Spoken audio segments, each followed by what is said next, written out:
Let us venture into one of the most unsettling chapters ever recorded in the history of the Missouri Ozarks.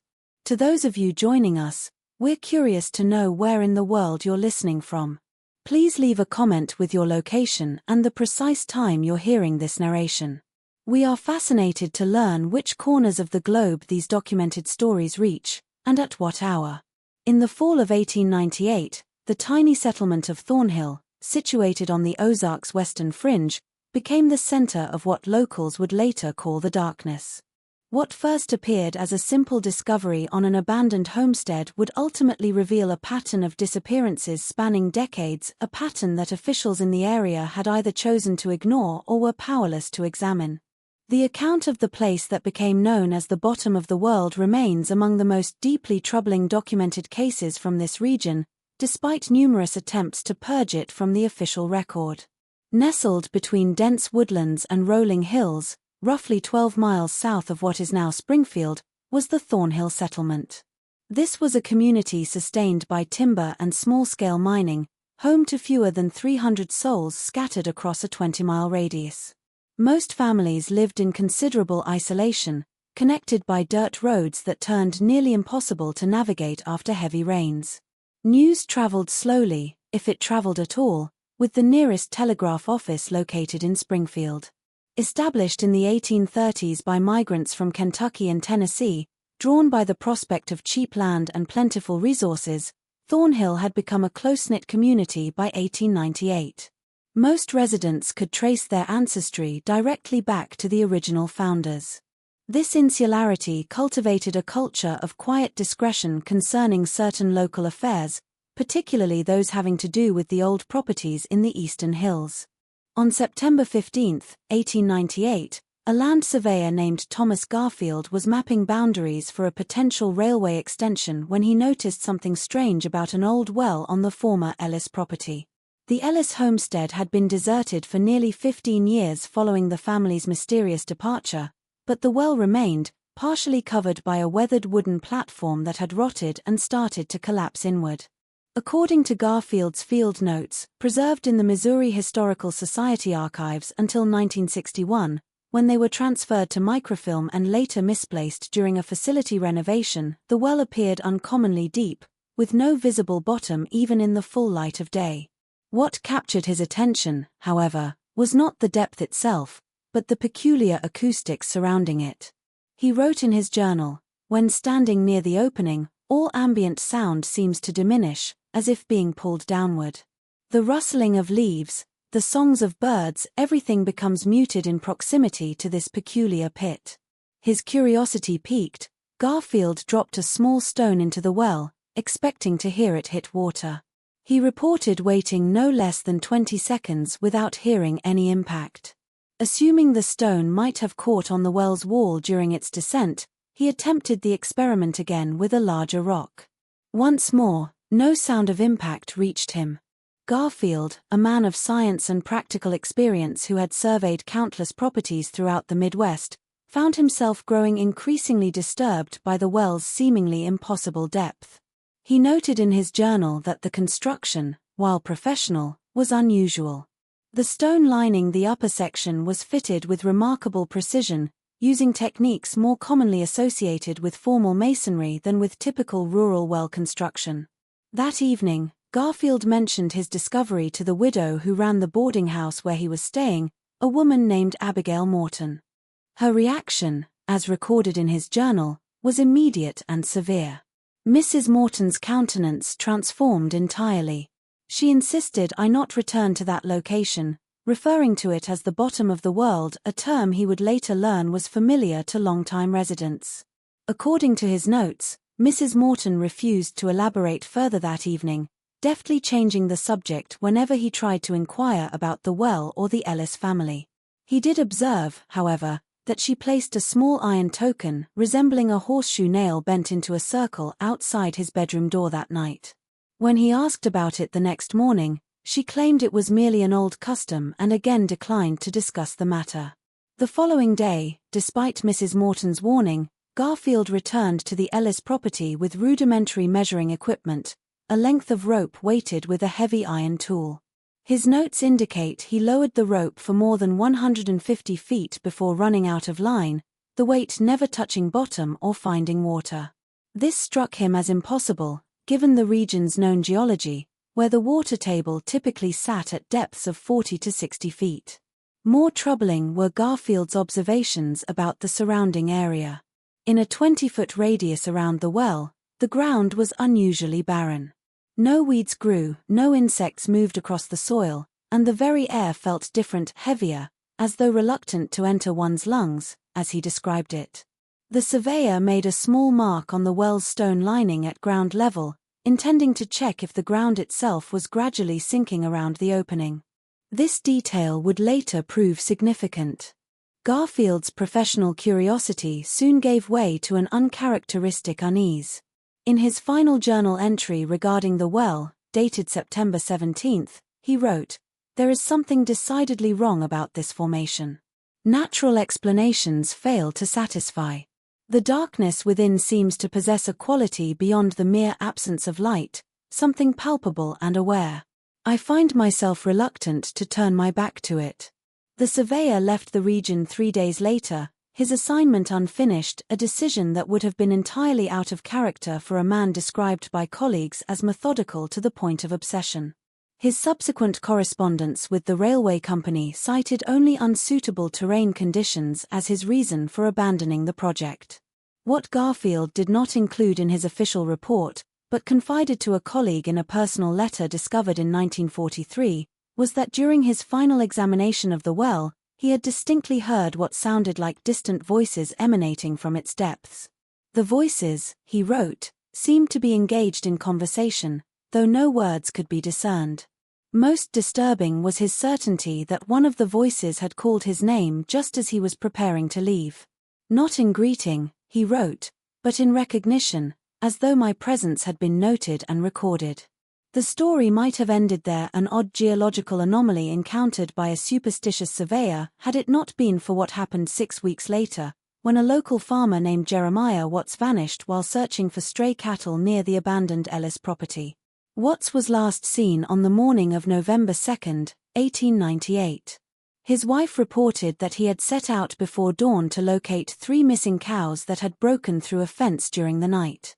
When he failed to return by evening, a search party was organized from neighboring farms.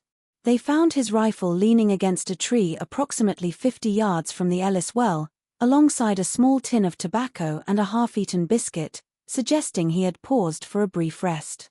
There was no sign of a struggle, no blood, and no indications of an animal attack or robbery. Jeremiah Watts had simply vanished. The search continued for 2 weeks before being officially abandoned. During this time, several searchers reported strange experiences near the Ellis Well. One man, William Carson, claimed that while calling for Watts near the well, he heard what sounded like a distant echo of his own voice returning from the depths, but the words were somehow altered, as though someone below were responding with different phrases entirely. Carson's account was dismissed by most as the product of exhaustion and grief for his missing friend. Yet, 3 other men independently described a similar phenomenon, voices that seemed to come from the well but lingered just beyond the threshold of comprehension. Most disturbing was the testimony of Joseph Harmon, Watts's brother-in-law, who camped near the well for several nights during the search. According to statements made to Sheriff Peaton and recorded in his personal journal, though notably absent from official reports, Harmon claimed that on the 3rd night, he heard Watts's voice clearly calling from the well. The voice repeatedly asked for help, saying he was lost in the dark. Harmon described lowering a lantern on a rope, only to have it extinguished at a depth of approximately 30 feet. When he pulled the lantern back up, it was intact but filled with a fine black powder resembling coal dust, though it left no stain when touched. Harmon's account was corroborated by 2 other searchers who had joined him that night. All 3 men refused to return to the site afterward, with one reportedly suffering from tremors and insomnia for months following the incident. The county sheriff, Elias Peaton, visited the site on November 18. His official report, filed in Springfield and later referenced in a 1937 compilation of regional historical records, contains a curiously detached description, The well on the former Ellis property appears to be an ordinary structure, though deeper than is common. No evidence connects this location to the disappearance of J. Watts. Local tales regarding unusual properties of said well are attributed to folk superstition and will not be pursued further. What Sheriff Peaton's report failed to mention, but was later revealed through his personal correspondence discovered during his estate settlement in 1915, was that he had explicitly forbidden his deputies from investigating the well further or even mentioning it in connection with Watts's disappearance. In a letter to his brother in St. Louis dated November 20, 1898, Peaton wrote, "Some places in these hills harbor old darkness. The Ellis Well is one such place. The families who've lived in Thornhill for generations know to avoid it. Those who don't heed such wisdom often aren't given a second chance to learn." The letter suggests Peaton was aware of previous incidents connected to the well, though no official records of such events have ever been found. This absence itself became significant to later researchers, hinting at a pattern of deliberate omission from local records. Another telling detail emerged from Peaton's personal diary, in which he noted that during his inspection of the well, he had observed Garfield's marking on the stone lining, the mark that had been at ground level just 2 months earlier. According to Peaton's measurements, that mark now sat 4 inches above the surrounding soil, suggesting either that the well structure was somehow rising or, more disturbingly, that the ground around it was gradually sinking. Winter arrived early that year, with heavy snowfall rendering the Ellis property inaccessible until spring. By then, the community had reluctantly accepted the disappearance of Jeremiah Watts. His wife and 2 adult sons eventually relocated to Kansas, selling their property to a neighboring farmer at a significantly reduced price, a detail recorded in the county clerk's property transfer documents but rarely mentioned in subsequent accounts. The sale agreement included a specific clause prohibiting the new owner from digging any new wells on the property, with the unusual stipulation that this restriction would transfer to all future owners in perpetuity. For nearly a decade, the Ellis Well faded from local attention. The property remained unclaimed, the taxes unpaid, the land reverting to county ownership but never auctioned. According to county records, 3 different land assessors assigned to evaluate the property between 1899 and 1907 failed to complete their assignments. One submitted a report citing unsuitable access conditions, while the other 2 simply never filed reports at all. Local rumors suggested that one of the assessors, a man named Franklin Pierce who had recently moved to the area from Illinois, had actually disappeared during his survey of the property. However, county employment records indicate that Pierce had formally resigned his position and relocated to Kansas City, though no subsequent trace of him has ever been found in that location's records. In the spring of 1908, the well regained prominence in local discourse following an unusual meteorological event. On April 3, witnesses throughout the region reported a peculiar fog that seemed to originate from the direction of the Ellis property. Unlike typical morning mist, this fog was described as unusually dense and dark, with several accounts noting that it seemed to move against the prevailing wind. Martha Jenkins, who operated the general store in Thornhill, recorded in her personal diary, "The fog came like something alive, seeping around doors, even when closed tight. The air grew cold in a way that felt unnatural for April." Several customers remarked that the fog carried an odor, not like dampness or earth, but something metallic and foreign. By nightfall, it had dissipated, but many complained of headaches and unease that lingered for days after. Jenkins further noted that during the fog, her store's mirror, a prized possession imported from St. Louis, developed a strange defect. The reflective surface appeared to ripple when viewed from certain angles, and several customers reported seeing movements in the mirror that didn't correspond to anything in the room. Jenkins eventually covered the mirror with a cloth and later that month had it removed and destroyed. 3 elderly residents of the area died in the week following the fog's appearance.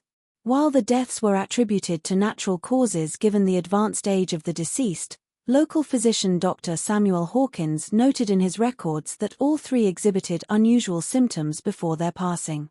His medical notes, discovered during a courthouse archive reorganization in 1952, described pronounced discoloration around the eyes and fingernails and a peculiar rigidity of the facial muscles, producing an expression of extreme distress. Dr. Hawkins also documented that all three deceased had reported the same dream in the nights before their deaths, a dream of standing at the edge of a deep pit while voices called to them from below, voices they recognized as belonging to long-dead family members. It was in this atmosphere of renewed unease that Thomas Burke, a professor of geology from Washington University in St. Louis, arrived in Thornhill. Burke had heard accounts of the unusually deep well from colleagues and had corresponded briefly with Thomas Garfield years earlier. With the railway having long abandoned interest in the area, Burke's curiosity was purely academic. He sought to document and potentially explain the geological anomaly. Burke's background made him particularly well suited to such an investigation. Before joining the university, he had worked for mining operations in Colorado and had extensive experience with unusual subterranean formations. His published works on karst topography and limestone cave systems were considered authoritative in the field. If anyone could provide a rational explanation for the Ellis Well, it would be Burke. On April 17, 1908, Burke and two graduate students established a camp near the Ellis property. Their equipment included more sophisticated measuring devices than Garfield had possessed, including several hundred feet of steel cable, temperature and barometric sensors, and a camera with a flash apparatus for documenting the well's interior. Burke's meticulous field journal provides the most comprehensive description of the well as it existed at that time. The opening measures approximately 3 feet in diameter, lined with fitted stone to a depth of about 12 feet, after which it appears to have been bored through solid limestone. The stonework is exceptionally well crafted, suggesting considerable investment beyond what would be typical for a rural water source. Most peculiar is the absence of moisture or moss on the interior walls, which should be present in any well of significant age in this climate. The journal includes detailed sketches of the well's construction, noting that the stone lining contained no mortar between the blocks. They were fitted together with such precision that no binding material had been necessary. Burke observed that this technique had more in common with certain pre-Columbian construction methods than with European-derived American masonry of the 19th century. The team's first measurement attempt confirmed Garfield's experience. Their weighted cable descended to its full length of 300 feet without striking bottom. Burke noted that this depth would place the bottom of the well, if it existed at that length, well below the water table for the region. Yet no water was present.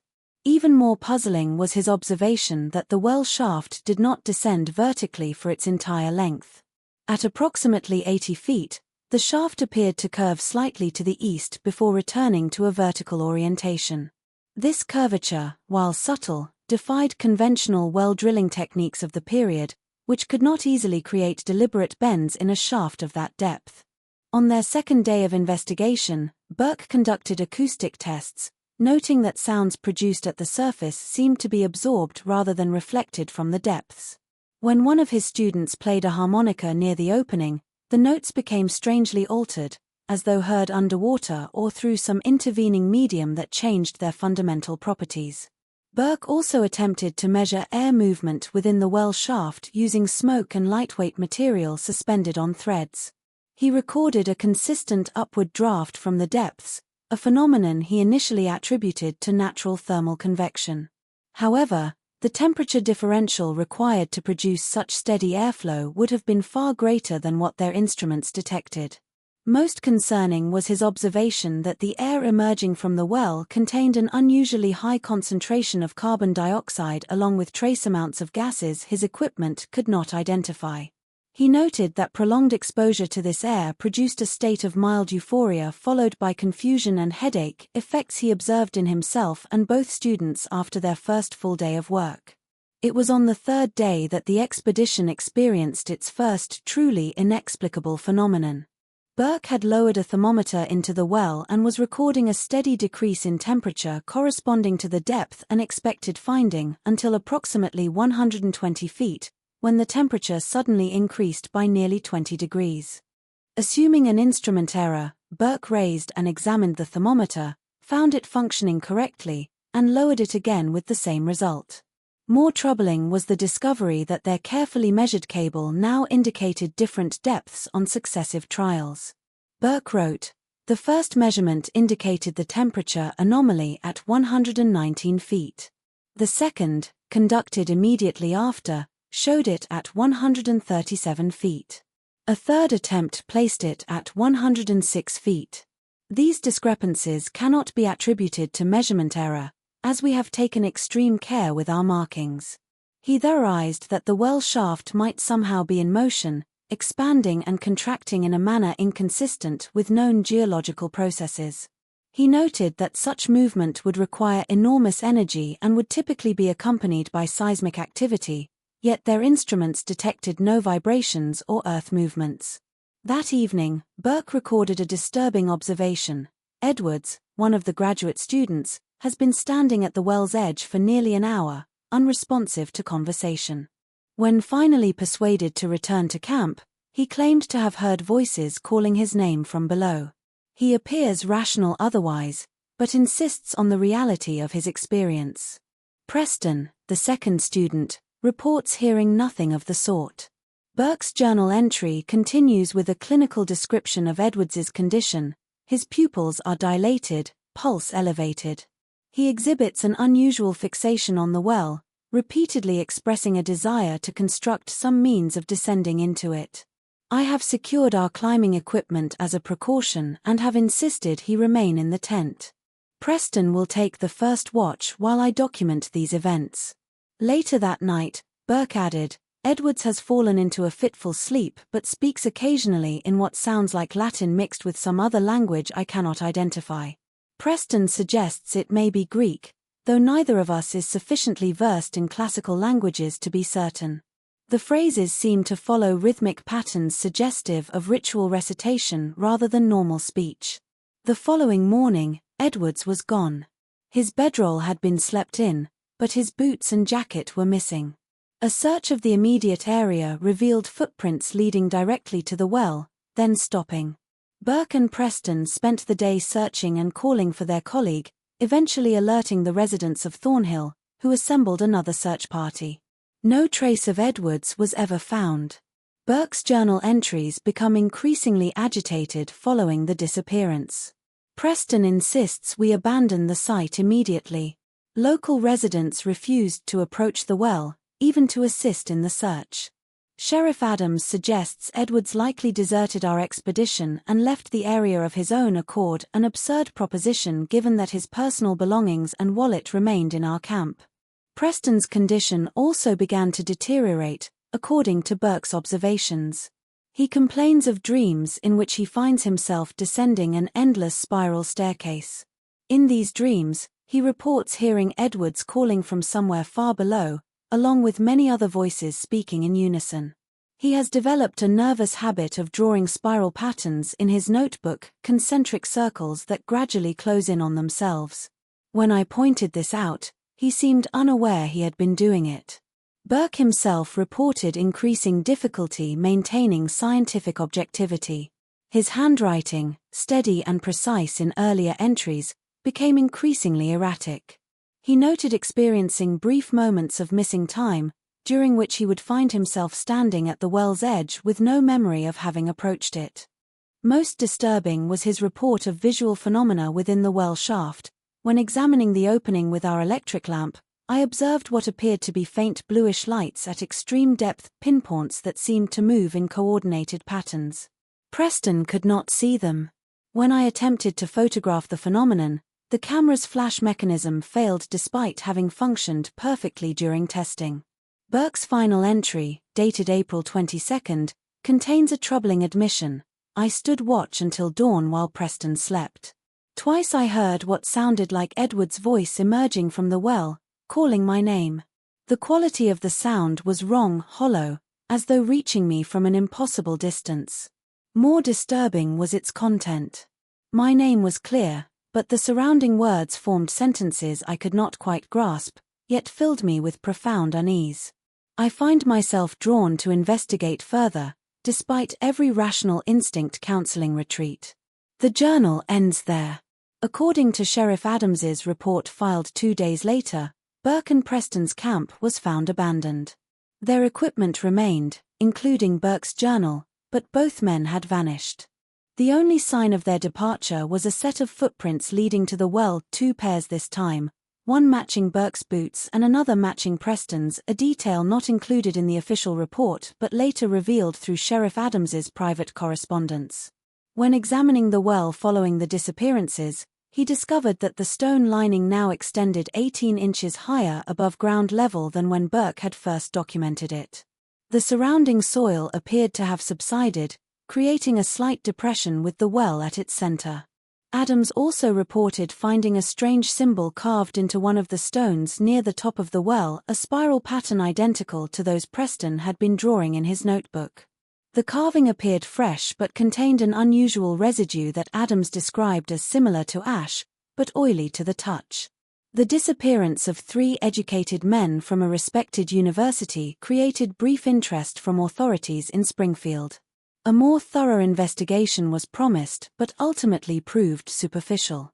Within weeks, the official conclusion stated that the men had likely abandoned their research and departed the area, despite leaving behind all their belongings and equipment. More significant was the response of local residents. Within days of the disappearances, a group of men from the oldest families in Thornhill arrived at the Ellis property with wagons loaded with large stones and cement. Working from a distance using long poles and ropes, they constructed a heavy covering over the well, sealing it beneath layers of rock, metal, and concrete. According to witnesses, not a word was spoken during this day-long effort. One participant in this sealing operation, Jacob Thornton, left a brief account in a letter to his son, who had moved to Oklahoma Territory. The letter, discovered during a family archive donation to the State Historical Society in 1947, stated, "We should have sealed it when my grandfather first discovered what lay beneath. He warned us, but we didn't listen. Now it's grown too strong. The covering we've built won't hold forever, but perhaps long enough for people to forget where it is. Never return to Thornhill, James. Promise me that." When questioned about this action, the participants would say only that it should have been done generations ago. County officials, seemingly relieved to have the site secured, raised no objections to this unauthorized construction on county-owned land. A curious footnote to these events appears in the meteorological records for the region. For nearly a month following the sealing of the well, weather patterns in the immediate vicinity of Thornhill showed significant anomalies: unusually low barometric pressure, cloud formations that appeared to circle above the Ellis property, and several instances of what witnesses described as heat lightning on clear days, always concentrated in the same area. For nearly 30 years, the sealed well remained undisturbed. The Ellis property continued to sit vacant, avoided by locals and unknown to outsiders. The story of the bottom of the world became a whispered tale told to frighten children away from wandering too far into the hills, though notably, the actual location was never specified in these stories. Local physician Dr. William Hawkins, who had inherited his father's practice, maintained a curious record during these years. In a separate ledger from his regular medical notes, discovered after his death in 1942, he documented cases of what he termed the well sickness, a condition characterized by insomnia, auditory hallucinations, and a compulsion to travel eastward toward the hills. The ledger indicates that such cases spiked every 7 years, beginning in 1915, with the most recent and severe occurrence in 1936. During this last outbreak, Hawkins recorded treating 17 patients with symptoms, all of whom reported dreams of descending into darkness while voices called to them. 3 of these patients eventually disappeared, though Hawkins's notes suggest they had gone to join the voices rather than met with foul play. No official missing persons reports were ever filed. In 1938, as part of the federal government's historical documentation projects during the Depression, a folklorist named Margaret Wilson visited the Ozarks to record local legends and oral histories. Her work brought her to Thornhill, where elderly residents shared various tales of the region. Wilson's notes, archived at the University of Missouri until 1967 when they were partially damaged in a storage facility flood, contain multiple references to the Ellis Well. One account, attributed to Rebecca Gardner, then 83 years old, suggested the well predated the Ellis family's arrival in the 1860s. That opening was there before white settlers came to these hills. The Ellis family built around what was already there. The old Cherokee who were forced out knew about it. They would leave offerings near it, never food or valuable things like you might expect, but broken items, things that were damaged, like they were returning them to where they came from. Gardner further claimed that her grandfather, who had been among the first settlers in the region, had discovered the opening while clearing land in 1838. He described it as a perfect circle in the limestone descending into darkness. His initial attempt to use it as a well failed when no water was reached despite extensive digging.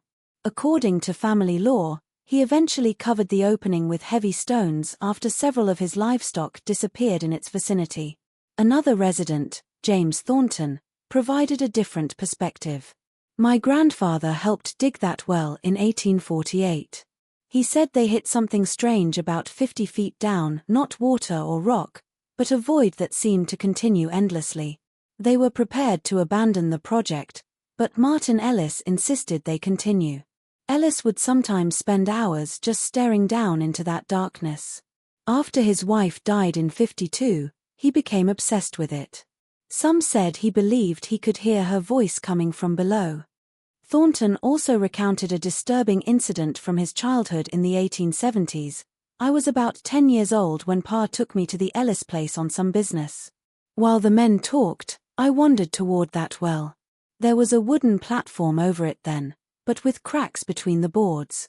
I lay down and put my eye to one of those cracks, thinking I might see water below. Instead, I saw only darkness, but a darkness that seemed to move, to shift like something alive, and there was a smell coming up, not like earth or water, but like something burning far away, he continued. As I was looking, I heard a sound coming up from below. A sound like many people whispering all at once, too quiet to make out the words. Then they got louder, and I could have sworn I heard my name. That's when Mr. Ellis came running over, yanking me away from that opening like I'd been about to fall in. The look on his face, I'll never forget it. Not angry, but terrified.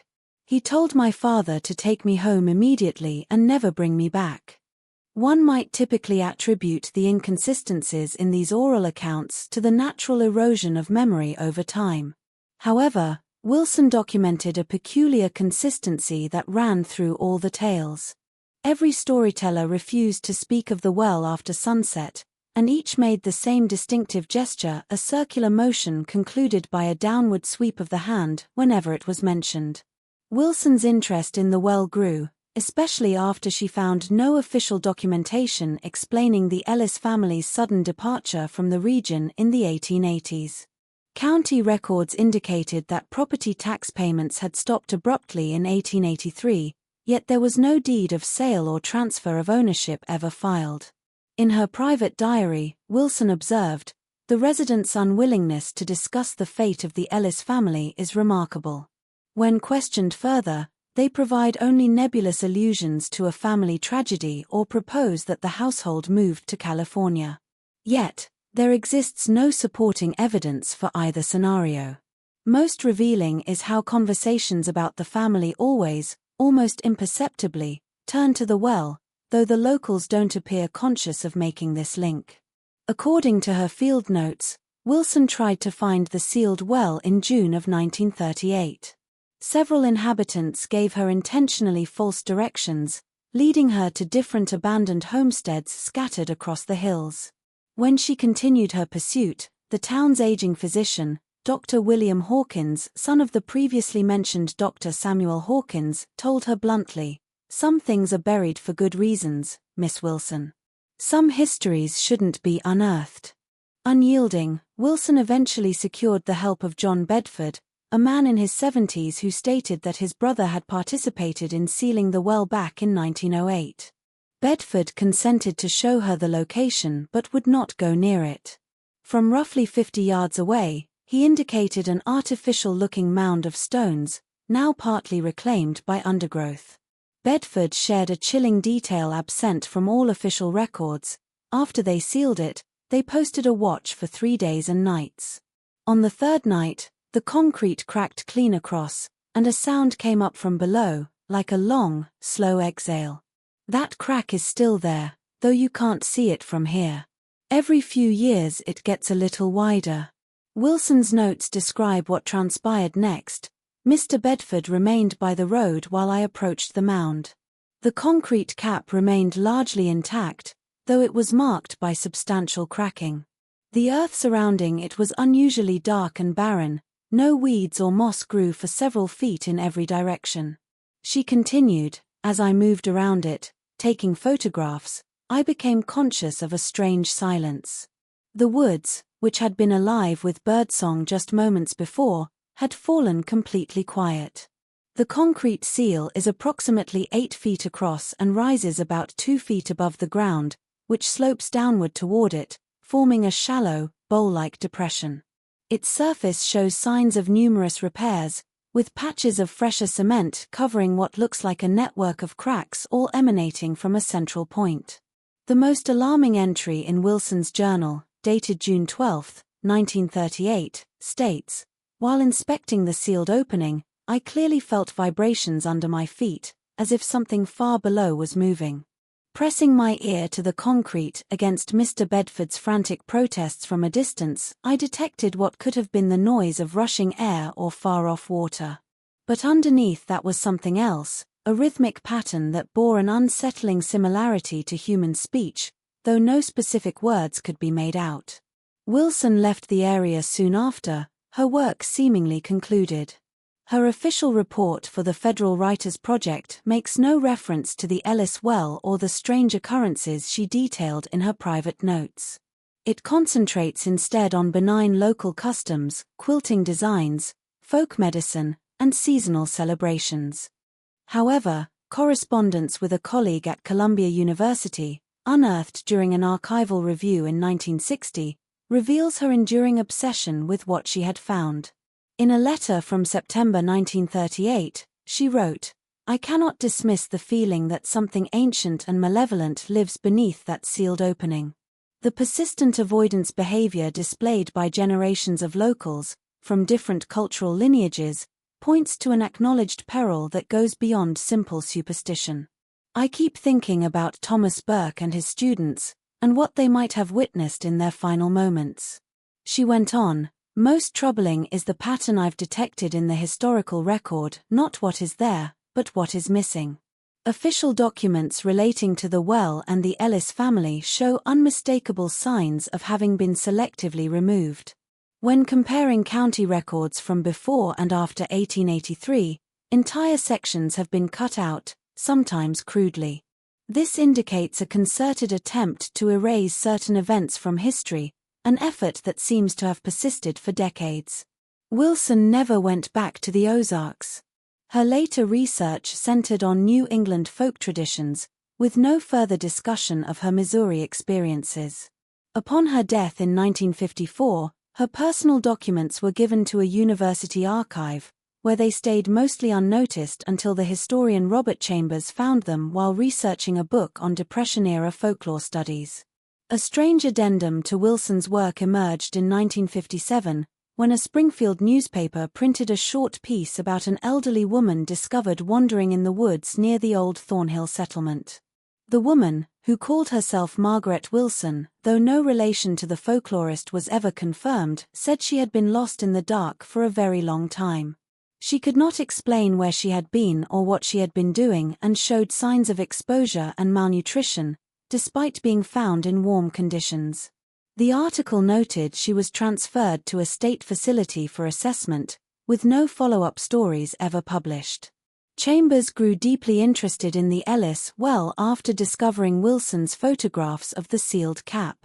In one picture, barely visible until enlarged, a wisp of dark vapor seems to be seeping from a fissure in the concrete. Chambers would later write, "What struck me was not merely the vapor itself, which could be explained by temperature differentials or natural gas seepage, but the unnatural manner in which it appeared to coalesce just above the surface, holding a distinct form that looked like a reaching hand. Further scrutiny of Wilson's photographs revealed another oddity she had not mentioned. When viewed in order, the pictures display slight alterations in the concrete seal's position compared to fixed background landmarks. Chambers determined that, over a span of about 40 minutes, based on the timestamps Wilson had carefully noted, the entire structure had moved approximately 3 inches westward, a shift that would have demanded considerable force and should have created audible noise or vibration. Yet Wilson reported neither.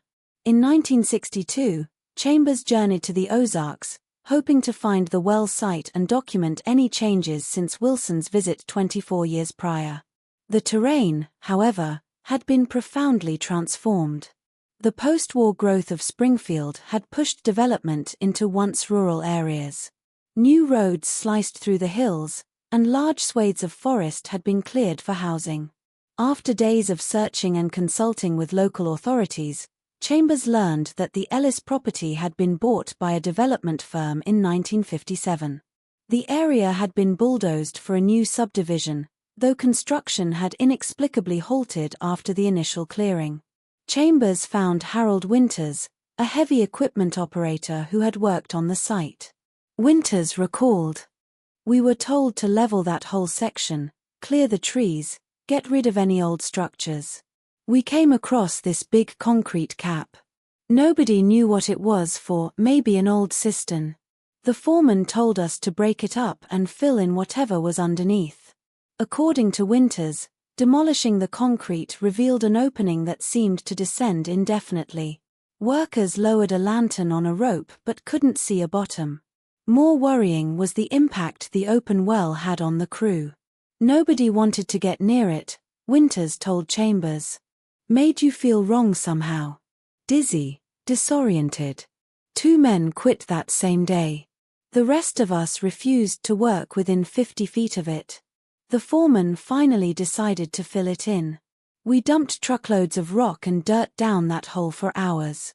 It never seemed to fill up. By day's end, we just pushed soil over the top to cover the opening and moved to another section." Winters remembered another unsettling detail. "One of our guys, Dave Mercer, started acting real strange after staring down that hole too long. Began talking about voices calling to him. That night at the motel, he kept saying he needed to go back, that they were waiting for him.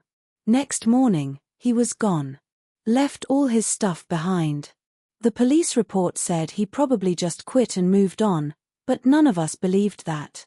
The development venture was abandoned weeks later, officially due to unstable ground conditions unsuitable for residential construction.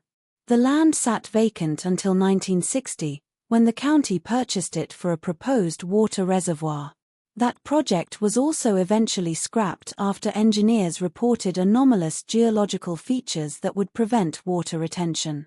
An engineering report, which Chambers acquired through a former university colleague, contained a curious technical irregularity.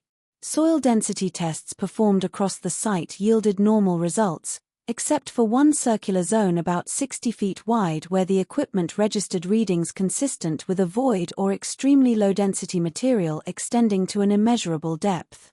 The report advised extensive core sampling before any construction, but the county chose to abandon the project altogether. Chambers spent several days scouring the changed landscape, attempting to align Wilson's photographs with the current topography. He finally pinpointed what he thought was the location, now just a slight hollow in a weed-choked field, with no visible trace of the well's existence. In his field journal, Chambers wrote, "The site feels wrong. Standing here, I have the distinct sensation of being watched from below. The air feels thicker, resistant. Most notable is the total lack of wildlife. No birds, no insects, not even tracks from deer or small mammals that are plentiful just 100 yards away." He continued, "The ground at the depression's center displays a subtle but definite movement, noticeable only when observed over time. By placing a straight edge across the diameter and marking its position, I have verified a rhythmic rising and falling of about 3 millimeters, with a periodicity of roughly 20 minutes reminiscent of breathing. Intrigued by the property's long history of abandonment, Chambers pored over county records and uncovered a pattern he found deeply alarming. Since 1848, 8 different parties had owned the land containing the well. Each had abandoned it within 2 to 5 years, often leaving no clue to their whereabouts. The Ellis family had stayed the longest, nearly 2 decades, before their unexplained vanishing. More disturbing was Chambers's discovery that Thomas Burke was not the first academic to examine the well. In a dusty file at the County Historical Society, he found a reference to an 1876 visit by a St. Louis geologist named Harrison Miller. Miller had apparently spent only a single day at the site before leaving suddenly, abandoning his equipment. A brief note to his university, sent from Springfield, stated only, "Returning immediately." The Ellis Formation is not a natural phenomenon. Further investigation inadvisable. No further records of Miller were located, and his formal report, if he ever wrote one, was not preserved. However, Chambers found a personal letter Miller had written to a colleague, kept in the Missouri Geological Survey archives. In it, Miller described lowering a specialized thermometer into the well and obtaining readings that defy all known principles of geothermal gradient. More concerning was his account of what happened when he tried to collect an air sample from deep within the shaft. The collection vessel, upon retrieval, contained not air, but a black particulate that moved independently within the glass container. "I have sealed this specimen and will bring it directly to your laboratory." No record of this specimen or its analysis exists in the university archives. Miller himself appears to have vanished from academic life soon after his return from the Ozarks. A short obituary in a St. Louis newspaper from 1877 mentions only that he died after a brief illness, with no specifics given. On his final day in the region, Chambers interviewed Eleanor Simmons, the granddaughter of Abigail Morton, then in her 80s. She remembered stories her grandmother had told about the Ellis family. Grandmother said Martha Ellis was never the same after her baby died in 1880. She would sit by that well for hours, insisting she could hear her infant crying from below. Eventually, she refused to leave the well at all. They brought food to her there, where she sat in a chair right at the edge, leaning forward to listen. According to Simmons, Martha Ellis began speaking of the people below who were tending to her child. She claimed they had promised to give the baby back to her if she would open the way completely. Thomas Ellis reportedly grew increasingly worried about his wife's sanity and tried to seal the well temporarily with heavy timbers. The next morning, the timbers had been removed and stacked neatly nearby, despite their significant weight. Simmons continued, "Grandmother said Thomas Ellis consulted with the local minister and several elders from the founding families. They performed some kind of ritual at the site, not Christian prayers, but something older that had been handed down. For a time, Martha seemed to get better. She stopped visiting the well and returned to her chores. But then Thomas began to change. He was seen walking toward the well late at night. Some mornings, his boots would be covered with a strange black mud, unlike any soil found here." According to Simmons, the entire Ellis family, Thomas, Martha, and their 4 other children, disappeared in a single night in November 1883. Neighbors discovered the house empty, with half-eaten meals on the table and lamps still lit. The only sign of trouble was the back door, which had been broken open from the inside. The bolt and part of the frame were shattered outward, as if someone had needed to get out in desperate haste. What Simmons shared next particularly unsettled Chambers. Grandmother said that for weeks after the family vanished, people reported hearing their voices from the well, not just Martha's, but all of them, sometimes speaking together in a way that made no sense. The voices slowly faded, but never completely went away. Decades later, people would still sometimes hear something from that darkness that sounded almost, but not quite, human. Simmons also revealed a detail missing from all official records. After the family's disappearance, several men from the community entered the home to secure it. In the master bedroom, they found a journal kept by Thomas Ellis. The final entry, dated the night they vanished, contained only a crude drawing of concentric circles around a central void, with a single line of text, "They are coming up." According to Simmons, the men burned the journal on the spot and vowed never to speak of its contents. They also allegedly found a small container of black soil on the bedside table, soil that would occasionally shift on its own when no one was touching it. This, too, was destroyed. Chambers ended his investigation with more questions than answers. His notes reflect a mounting anxiety. "I cannot escape the conclusion that something sentient lives at the bottom of the Ellis Well, something that has influenced this region for generations. The persistent disappearances, the acoustic abnormalities, the psychological impact on those who came too close all point to an active intelligence." On his final night in the area, Chambers attempted something none of his predecessors had. He positioned a recording device near what he believed was the filled-in well, connected to a long cable that let him monitor from a safer distance. His journal entry from that evening describes what occurred.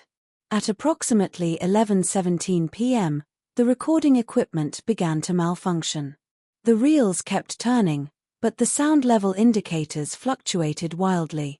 At 11:42, I heard a distant humming through the headphones, not electrical interference, but something that seemed to come from under the ground. The humming slowly resolved into what sounded like multiple voices speaking in unison, though no clear words were audible. At midnight precisely, the voices stopped, replaced by a rhythmic sound resembling breathing. This continued for about 17 minutes before giving way to a single voice that spoke with disturbing clarity. The words were in English, but arranged in a syntax I found confusing, references to the descent that rises and the breathing dark. Most disturbing was its direct address, "Chambers, we see your light," among the others. At this point, I terminated the recording and returned to my motel. Chambers never published his findings. According to colleagues, he had assembled extensive research for a book but abandoned the project in 1963. He resigned from his university post the following year and reportedly moved to New Mexico, where he lived in relative seclusion until his death in 1968.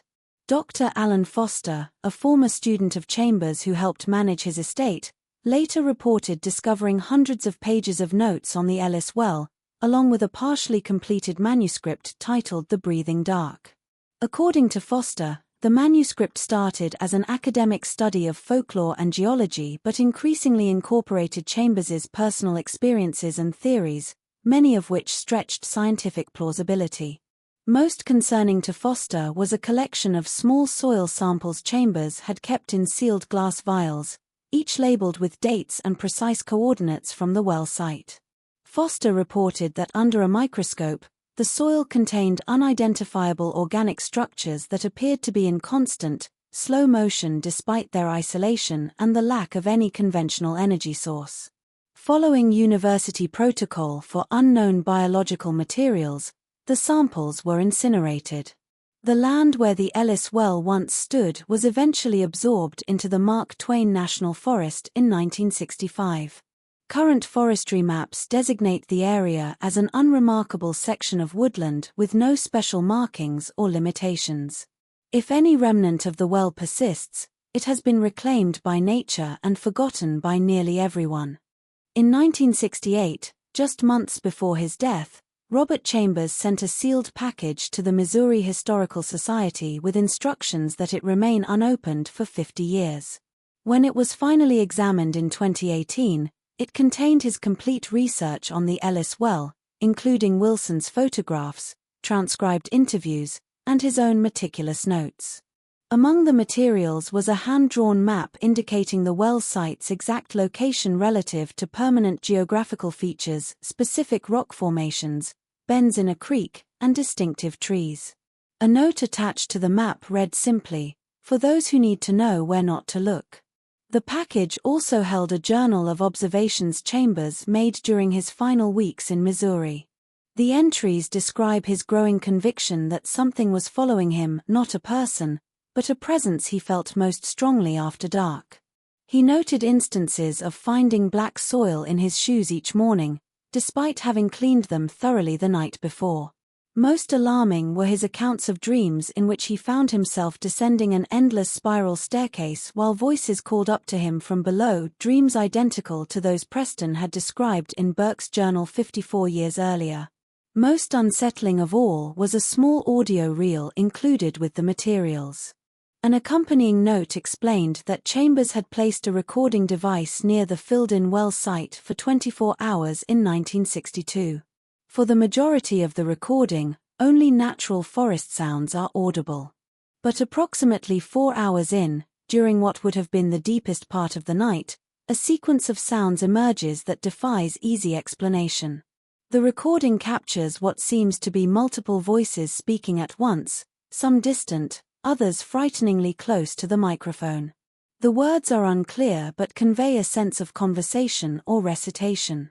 Most disquieting is the very quality of the voices themselves, described by audio experts who analyzed the tape as fundamentally wrong, their cadence, pitch, and resonance falling outside normal human parameters.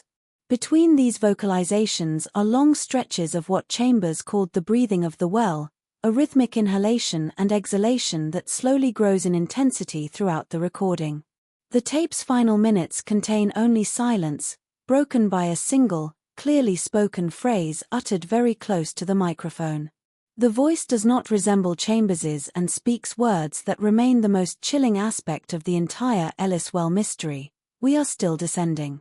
The official analysis of the recording, conducted by sound engineers at Washington University in 1968, concluded that the tape showed signs of deterioration and environmental contamination that could account for the unusual audio patterns.